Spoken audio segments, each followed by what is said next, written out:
You know what? I miss the shit out of you guys sometimes, especially when I don't make a video for a while. Well, some of you guys. I played some asshole G3 Tekna or Tegna if the Q is actually supposed to be a G. I don't know, and I don't care. Last night, and he beat me in 2 out of 3 games that we played. He came back on me with the Lakers in the first game after I was up 11 points on him. Then in the second game, I blew his ass out when he used the Clippers by 15 points at halftime. Then he chose the Lakers again, and his cheesy ass beat me by 8 points in overtime. I'm going to start a series where I do commentaries over gameplays that I lose in. So maybe then I can point out some of the flaws 2K still has to address.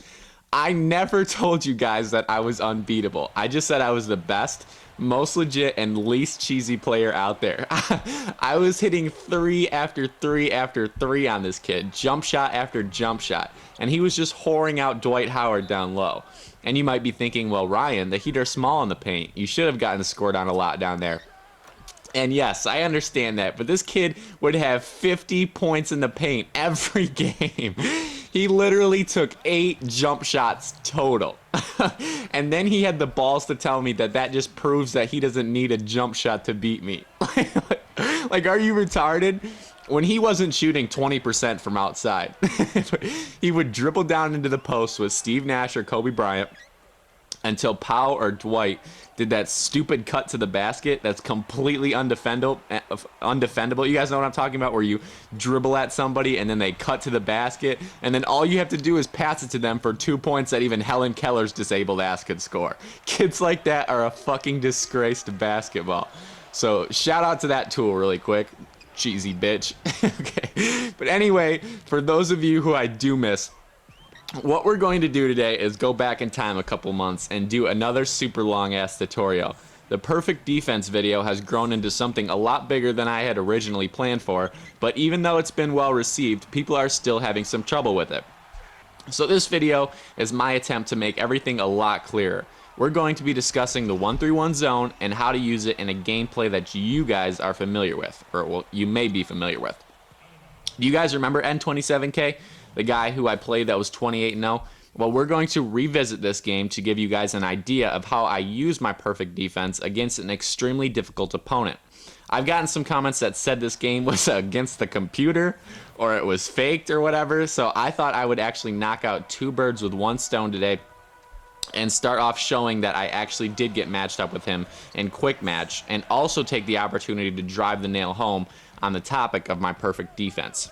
If there are any new viewers out there, what's up? Sorry we started off on the wrong foot. My name is Ryan, but a lot more people know me as Shukya, and I created this channel because I felt there was a demand for someone who really knew their shit in the NBA 2K community. And personally, I was tired of all the lame-ass tutorials I was seeing out there. There isn't a YouTuber alive that I couldn't sweep in 4 games. Currently, I'm the top-rated 3-point shooter in the world, and I'm here to help all of you know this game like I know this game. If you want to join the varsity squad of NBA 2K players, our small community welcomes you. We just hope that you share your little tips and secrets just like everyone else here does.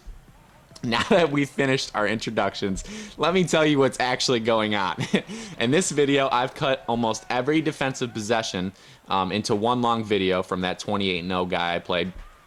And I'm going to watch it with you guys and give you some live commentary over it, explaining what I'm seeing, what I'm doing, and why I'm doing it.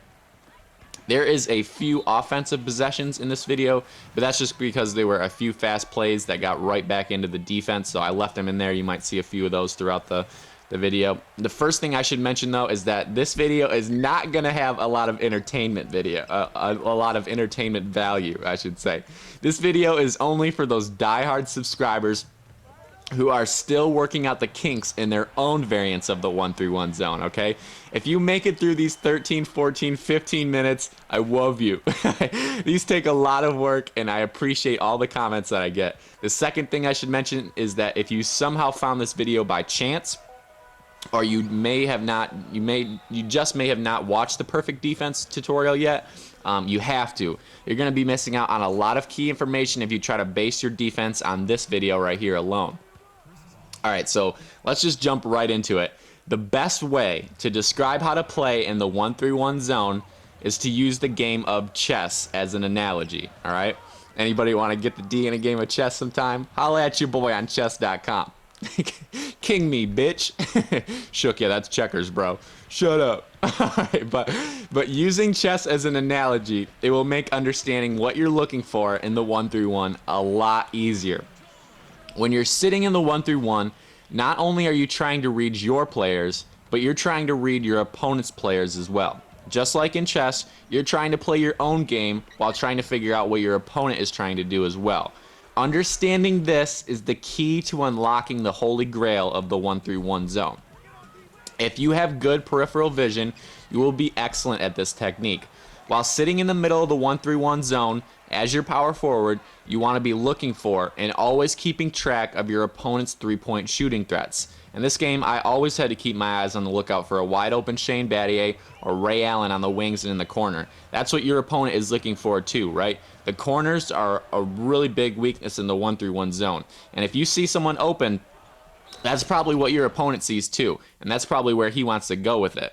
Now, the cool thing about the 1-3-1 is that once you pick up and guard these players, even if your opponent still manages to pass the ball to one of them, one of your other players on your defense will still come over and guard them anyway, whoever's assigned to that portion of the zone.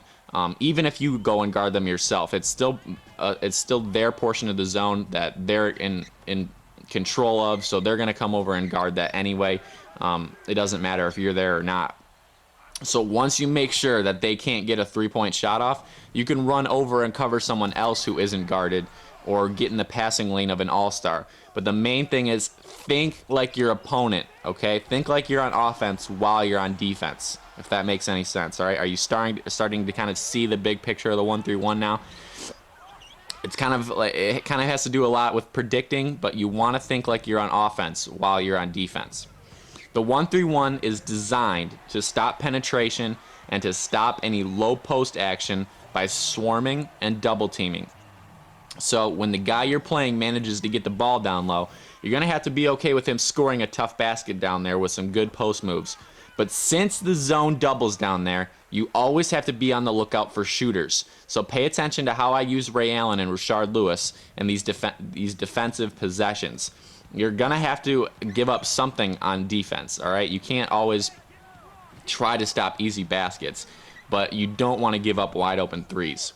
Not every play on this side of the ball in this game was executed flawlessly, and I made some mistakes which allowed him to score, but overall, I played an excellent game defensively, and that allowed for my half-court and fast break offense to take over the game and give me a comfortable lead to control the end of the fourth quarter.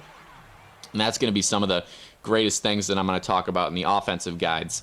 So in conclusion, for how to play as the power forward in the 1-3-1 zone, think like your opponent, okay? Start trying to let that seep into your brain, all right? Next up is addressing fouling on the fast break. Think about this, okay? I've said this once and I'm going to say it again. Pay attention. If you foul at least once per quarter, you could be potentially taking away 8 points per game from your opponent. You have to start doing this, guys. This game was pre-patched, so long outlet passes in this game, even though I stole that one and almost hit a half quarter, not really, but even though long distance outlet passes in this game were still pretty ridiculous, and it was a big part of my strategy to foul LeBron James as much as possible when he got into the open court. Think about how many close games you guys have played in the past, okay? Now think about those games. Think about how you might have played those games if you would have had 8 more points back on the guy you were playing. Think about if you took away 4 fast break points per quarter. That's 16 points a game, guys, all right? Now, if you can take the time to intentionally foul, which is done by pressing the back button, if you can take away an easy layup and set up your defense and, maybe get a stop or force a turnover or something, instead of giving him those 2 points, or maybe you just send him to the free throw line in the act of shooting, and you get one of those 2 points taken back. You're saving yourself points towards the end of the game. Okay, so it's kind of like delayed gratification, right? You do some plays now that'll save you a lot of effort at the end of the game. There are a few good examples of fouling on the fast break in this game. But there are also a few bad examples, specifically the clear path fouls. But sometimes that's the price you have to pay to get your opponent out of his rhythm. And there were even some instances in this game where you may have noticed that I should or could have, where I should or could have fouled LeBron when he was attacking the basket. And that's good. That's good. Start noticing that stuff right now, and you'll start seeing it in your games too. And maybe you'll just start clicking that back button with the closest player to them to get a foul to wrap them up really quick. You know, or Kevin Durant. Kevin Durant and even Carmelo Anthony, they're pretty unstoppable on the fast break, especially in 2K13. Okay, so even though today we're playing post-patch, and this game was pre-patch, like I said before, I think I did, and long-distance outlet passes are a lot harder to complete in today's game, it's still essential that you guys try to implement this into your transition defense, all right? So in conclusion, for how to take away easy baskets for your opponent, or from your opponent, foul on the fast break at least once per quarter. Okay, start getting in the habit of that. Now, double teaming. If you don't know how to double team, you just click the left bumper to turn it on and off. Click it once, and you double team the player that has the ball. Click it again, and it'll stop double teaming that person. Double teaming should only be done in the following 5 scenarios. Listen closely and try to remember this. The first scenario is when you're playing somebody who can score easily underneath the basket, like a Dwight Howard, for example. Double team these guys pretty quickly if they're giving you a problem down low to get the ball out of their hands. The second scenario is double teaming starters, or the first team. You don't ever want to double team any starter unless they've been in the game for a while and their stamina is low. We're going to be talking about stamina extensively in the offensive guide because it's a really key aspect of the half-court offense, but keeping double teaming to a minimum, or try to keep double teaming to a minimum when the starters are in and they are rested. Just be careful because you will get burned if you try to double team someone that has 99 stamina, okay? The third scenario is when the scrubs are in, okay? So now just because they didn't start doesn't make them a scrub, right? If they come off the bench, they still could have some decent passing ability. Scrubs are just those players that are small and have names that you've never heard of. I just say small because in my experience, the tall players that have bad ratings can still pass well out of the double team because they can get their goony ass arms up in the air, all right? The fourth scenario is if someone is stuck in a corner without a dribble, right? This could be just past half court or deep along the baseline. If someone gets trapped here, cross-court passes are almost impossible. So try to get in the passing lanes of any nearby players if this happens. The fifth and final scenario is if the person you're playing against runs plays all game. Okay, this is something we're going to talk about in the future, a comment that I just recently got as well, playing against people like this. This is something that I'm currently working on, a strategy that I'm currently working on and trying to improve, but normally you can tell when your opponent is trying to run a play, right? Normally you can figure that out. So typically when I see them standing at the top of the arc or near the sidelines for a while, I try to double team them before they can get a pick set or before the play can even get started. Okay, so I don't want him to get in his comfort zone. I don't want him to play his game against me. I want to take him and make him play the way I want him to play. So I don't want him running plays. So I'm going to double team him so he has to dribble out of it and create something out of that instead of trying to run that play that he's used to scoring on. You know what I'm saying? So if he gets used to you doing it, though, you want to keep him guessing. If you do it all game, he'll start learning how to get easy easy buckets or baskets, doesn't matter, off of it. He could learn how to get easy baskets off of it by dribbling away from the double team and towards the hoop. Then you're playing 3-on-5 and you're in some trouble.